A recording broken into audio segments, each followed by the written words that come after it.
Hey, how's it going, guys? Kaleidal here. I know it's been a while since my last tutorial.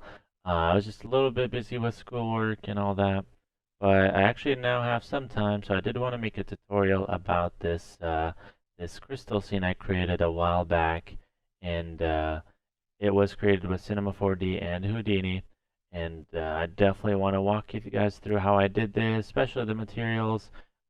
It's probably more of a walkthrough rather than a tutorial, at least for the material side of things, because it was more of a trial and error situation for that.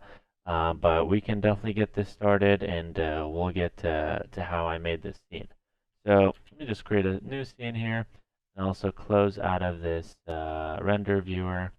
And let me just show you how I ended up creating these crystal geometries. In case you don't know, I used a Boolean to create it, and here's pretty much how it went. First of all, just create a cylinder. Actually show the shaded view here. And for the cylinder, I'm actually going to change the segments for the rotation, that is, to about maybe 6.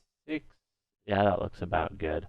And once you do that, I'm just going to move this to about 100. And once you do that, also stretch it out a little bit. Let's do that here. Go. Make it about, let's do 350. And then we will also reduce the radius a little bit there to about that. And I'll just do 350 over 2 to just make sure it's flat. Here we are. So once we're done with that, I'm just going to press C to create an editable object. And now here's where the fun begins. The only thing actually is, before we try and do any cuts and make it into the crystal shape, this is just going to detach right away, as you can see. We just need to optimize it. So what I do usually is just select all the faces, and then I'll do U on the keyboard, and then O for optimize, and that usually does it. Select it now, try to move it. As you can see, it moves with it, which is exactly what we want. So undo that. Here we go. In order to make the cuts, I'm actually going to use a cube, just like that. So essentially what we're going to be doing is using this cube to cut the geometry itself, sort of like, let's just say, like that. And this will create a cut along this plane of the cube right about here. So in order to do that, we're gonna grab one of the modifiers here. That's gonna be the, where's the, there it is. We're gonna actually put in both objects in here, and I just need to reverse the order because that does matter. As you can see now we have this cut that was made. So once you have the cut made and you're satisfied with that, what you can do, just select all of them, right click, and we're going to do current object. Actually, we'll do connect objects plus delete, so you don't have to worry about that. So now, as you can see, there's no cube or cylinder. Now we just have this, this cut off object. Next, we're going to repeat the same thing essentially until we get the crystals. So I'll just do another one just so you know how that's gonna go. And we'll grab another bool object, put in the crystal first, then the cube. As you can see, it's currently cutting it off, but we don't want to do that. We actually want to maybe change it up a little bit, make it look interesting. So I'm going to do this, and I'll just move it down. And as you can see, that's pretty much what I ended up doing. Once you're done with that, right click, and we'll do connect objects plus delete, and then we'll do that again and again until you are satisfied with the result. So after doing that a couple of times, I ended up with an object that I can actually pull up here. It would be this one right there. If Cinema 4D wants to recognize it, there we go. And it looks something like that.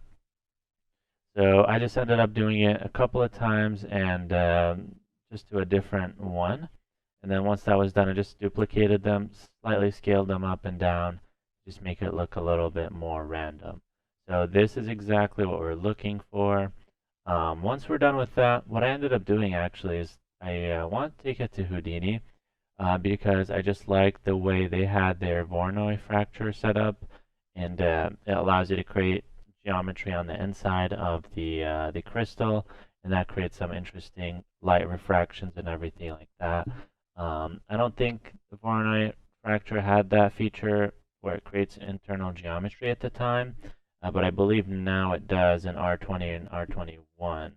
But nevertheless, I'll just do it in Houdini just like I did it the first time. So let me look for that object here. It's going to be under downloads. Let's see. Here we go. It's going to be this one right there.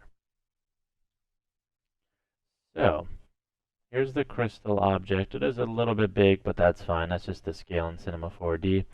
So in order to create those fracture that we had right here, let me see if I can pull up that render. Change that up to path tracing. So yeah, in order to create these fractures, you can see, especially right over here. I'm gonna let that render really fast. So yeah, you can pretty much see that right there, how it's really creating an interesting effect with the light being refracted off of it. In order to create that, what I ended up doing is I took this to Houdini, and we're just going to double click right there to go inside the crystal object. And next, I'm going to drag over a Voronoi fracture. And in between that, we're actually going to also grab some scatter, actually, not points. Grab a scatter. We'll plug that in right there, plug this right there, and we will just output that. And as you can see, that's kind of looking somewhat like we wanted to, except it is a little bit too uniform, and the fracturing is looking a little bit weird, not like we would want it to be. So what I ended up doing is, first of all, just decreasing the total count, and as you can see, that made a huge difference, and now it's essentially looking the same as we can see here. So that's pretty much what I ended up doing for that. Fairly straightforward, and yeah, so that's pretty much good to go. Once you're done with that, you can pretty much play around with all these settings here. But once that's done, what I ended up doing, excuse me, is I actually just took it over to Cinema 4D, and you can also actually just mess around with these settings here, however you prefer it. If you want just minimal fractures, probably go with a lower number. But once you're satisfied with that, you just right click, you save geometry, and you put it wherever you like. Make sure you save it as a file Cinema 4D can recognize. Probably do OBJ, that works for me. And once we are done with that, we'll just exit out of Houdini. We're not going to need that anymore. You just import that over to Cinema 4D, and we'll start texturing this, and I'll just walk you through how I ended up doing that. So let me just reset the camera angle here to back where it was. So essentially, it seems fairly straightforward. I'm just going to pin this to the side here.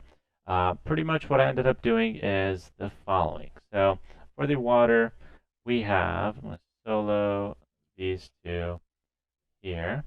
So for the water and the landscape, all I used was basically a cube that I flattened out so it has some depth, especially with the specular material. It's going to give it more realism. And once we created that, I also did add some displacement to it, which I'll walk you through in a minute here. I also have a rocky texture that I use for this plane. And if you can actually see here, the plane is fairly low poly. It's actually a landscape object rather. And most of the details coming through from a displacement and a bump with the material that I created for the landscape. I can walk you through how I did that here in just a second, but that's essentially that part. And then next, what I ended up doing is I just added the crystals, and also I added a landscape on the back. That's going to be this one, I believe. Object in the back is just to make this scene look interesting, because without it, if I just hide it, you'll see that it just looks empty, not realistic, and you can also see the backlight. Let me just hide that. You'll see the octane daylight, which we don't want to see, especially that black bottom part. So what I did, just created a landscape so it kind of looks a little bit interesting. Could have probably done other things, maybe like a sky background or something, but I think this looks good enough for the scene. So that's pretty much that. So now we can go into the materials, and we can go into how I created that. Let me just undock this viewer. Then we'll also go into the node editor. I'll just drag this right there, and there we go. So now we can just see these side by side. So for the water material, pretty much used a specular material in octane, and also used a noise for the bump. That noise is going to be a purlin, as you can see there. And these are the settings for that. Nothing changed too much except for probably the omega and maybe the octave. I'm not entirely sure if that's a default value. Yeah, that's actually the default value. So I just messed around with the omega value. And then next, in order to, give it the realistic scattered look, with water, how it absorbs some of the light, I ended up adding a scattering medium here, no other inputs into it. I just changed up the density value to 0.15, and I thought that that looked good. If it was too high, it's not going to look right, or if it's also too low, it'll look too clear, in my opinion. So 0.15, that looks good for me. That's the value I used for that.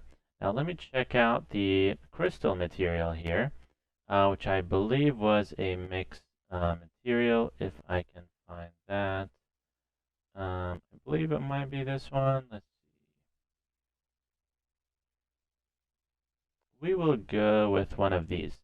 So let's check that out and see how I ended up doing this. So for the roughness, it was also a specular material, by the way. For the roughness, what I ended up using is essentially a marble texture, just because I thought it looked interesting. This is kind of what it looks like. You get the idea. With that, these are the settings I had. Power is the same. Offset, I believe, is the same. Just the omega variance and the octaves are the ones that I ended up changing. I put that in a color correct node just so I can change up the gamma value. And I also added a float texture. I don't think that made too much of a difference, but I was just messing around with it, so that's what looked good for me. And then next, what I did was for the bump, because if you look close enough here, you can actually see right about there. You see how other than these refractions of light, there's also this interesting bumpy surface to these crystals. I ended up creating that with also a marble texture. Quite handy actually. For that, here are the settings that I used. I don't think I changed that too much either, but I did also add a transform node, which kind of helped me make it look correct, and it's also more stretched out as you can see there. So I thought that that looked pretty good for that scene there. So other than that, lastly we have the medium, which is probably the most important, the one that achieved that look here, where you can see kind of sort of through it a little bit with the scattering, but then it's also more dense there. It's going to be the scattering medium node. This is pretty much where it's bringing through all this, this translucency, I guess, where you can see kind of through it. It's a brighter color on the sides, and it's a deeper color in the center. So in order to get that, here's what I ended up doing. First of all, the density really does matter on this one. I have it set to about 37 for that object and the size, but it does depend on how big the object is, I believe. So you might want to just modify that. And for the absorption and scattering, that's going to be the colors that will be coming through, which one's going to be absorbed, which one's going to be scattered. For that, I just used an RGB spectrum node that I plugged into each. For this one, I have this color here, and it's like a washed out red color. And then for the scattering, I have a slightly deeper red. It is also still a little bit on the washed out side, but that I found to be quite nice with that crystal and the lighting. Now you can probably tell that the red isn't the only color that's there. There's also a blue color here, and maybe like a purplish color. The reason for that is because I actually did a mix material, which I am not sure where it went. Let me see if I can locate it here. Let's see. Check the all section.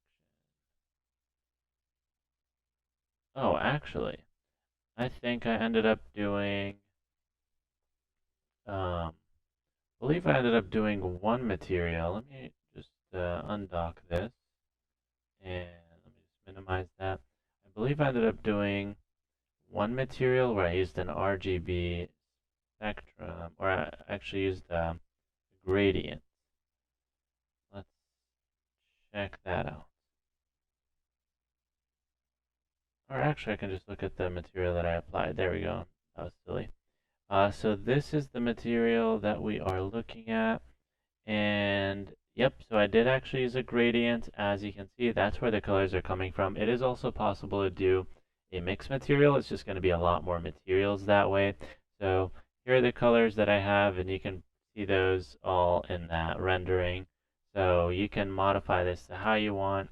But that was pretty much just a basic breakdown of that material, which is this one is pretty much the same thing, except for the transmission.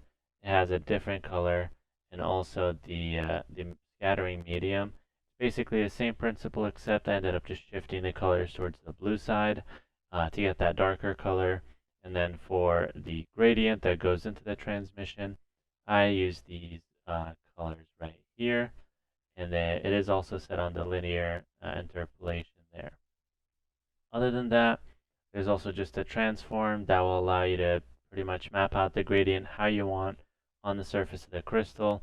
And then lastly, there is the projection, which I have on cylindrical because the crystals are kind of in a cylindrical shape.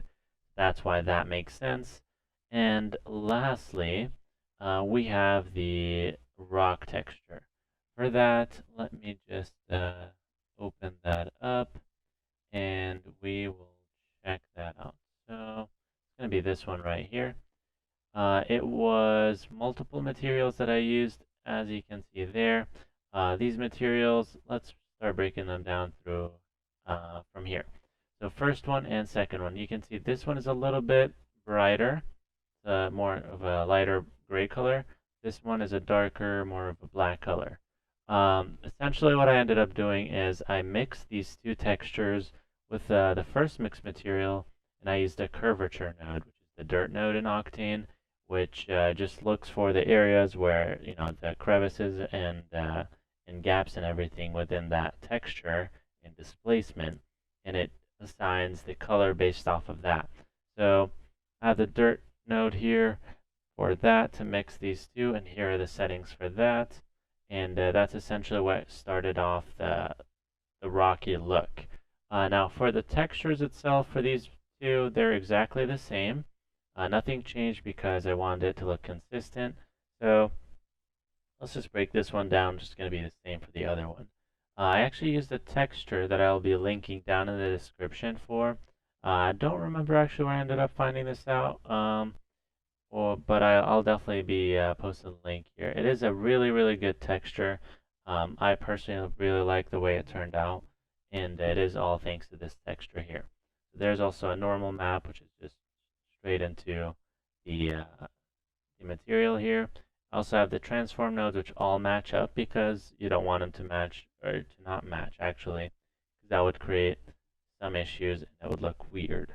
I have it set to a really small scale, and that's pretty much the secret to all the details that are coming through on that landscape. Let me see if I can just pull that up again and show you guys what I'm talking about here. See if we can get that to render again. Looks like it's taking its sweet time. I'm just going to dock this here for the meantime, and we'll go back through this and I'll just show you later on what that looks like. Now, there is a displacement node that I ended up adding here, but that's just when I was kind of troubleshooting the material and creating it. You don't actually need this. I can just go in and delete that because looks like that crashed my Octane. How lovely. Well, I'll be right back then. A few moments later. And we are back. Sorry about that. Now that sounds like a good reminder for you guys to remember to save your scenes, or else Octane will definitely screw you over and it will crash. Thankfully, these files are already saved, so I'm good. So let's go back into the rocky texture. Just walk you through the last couple of things we have here. Gonna double click that, open up the node. Okay, so I was describing the level of details due to the small scale of the texture, and we can kind of see that if I can zoom in just a little bit here. As you can see, all these details are still coming in even though we are this close. However, it doesn't look as good as when we're farther apart, but it still looks really good in my opinion, and it's very detailed. It's all thanks to that really small scale for the texture itself. Let's reset the camera position to where it was. There we are. And let's continue on with the texture. So pretty much displacement, normal, and a roughness texture. Finally, for that displacement, I have the normal image texture settings here. It's the same texture as well, and same transform value as well. And that was plugged into a displacement node. Now this is where Octane ended up crashing, and the reason why is we actually tried to delete this because we actually don't need this at all on either side. The reason being is because um, Octane, when you mix materials, it doesn't take into account the displacements because it has its own displacement output right there into the mixed material. So essentially what you can do is just have the roughness, the normal, and plug in the displacement just once into the last mixed material you'll be using. So other than the basic rock material, I ended up actually just adding a gold material here for those nice accents of gold. You can see one right there. We also have some in the background. It creates a really nice bokeh effect, in my opinion. And yeah, you can just see them all around. It is kind of natural in some cases, not everywhere, but you'll see that sometimes. So I just thought it was a nice, interesting touch to add. So yeah, once you add this, I actually ended up using the last mixed material here. That's going to be the third one. Or actually, yes. Oh, never mind. It's going to be the second one. So just two mixed materials here. So this one, what I ended up doing is I used an image texture. I used one of Zomax's images here, which was this one, which I thought looked fairly decent in the scene. And I just added a color correction, made it more contrasty, and I did a subtract from a noise to make it look less uniform. And lastly, I plugged that into the amount for the mixed texture of the actual rock. Lastly, I just used that displacement with about 3 centimeters, and it is an 8K texture. So actually, let me check again. I'm not entirely sure if it is 8K. It might be 4K. Oh, it is actually 2K. So that's going to be the case. You don't need to set it on 8K. You can just put 2K there. With a small scale, though, that shouldn't really be too relevant. Even if it's 2K, it should still bring those details in and make it look super nice. But other than that, that's going to be the whole rock texture and how I ended up creating that. As for the gold material, it probably doesn't need too much introduction because I'm sure you guys can create that on your own. I don't think this was my material though. I believe this might have been Silverwing's material from his material pack. Um, but let me see if I can actually pull that up here. That's fine. Okay, and that's about it. The back material actually is one of those black rocky textures. I believe the first one before we mixed it, that was the one that I ended up using. So if you go back right here, take a look. It was, I believe, this one right there. So I just applied that to the back plane. You can't really see much anyway since there's some depth of field going on. So it shouldn't really matter too much. The good thing about this setup is you can actually just go over to the landscape object and you can go in and just, if you happen to have the object that's not editable as I did here, you'll actually be able to change the scene up quite a bit with this setup. I actually do have a backup of the landscape where I didn't set it as an editable object. If I just hide this one here and unhide that one, you'll actually see this is a different seed on the object. You can change up the scene quite a bit by just simply changing the value for the seed here, and it'll still look just as good depending on your preference.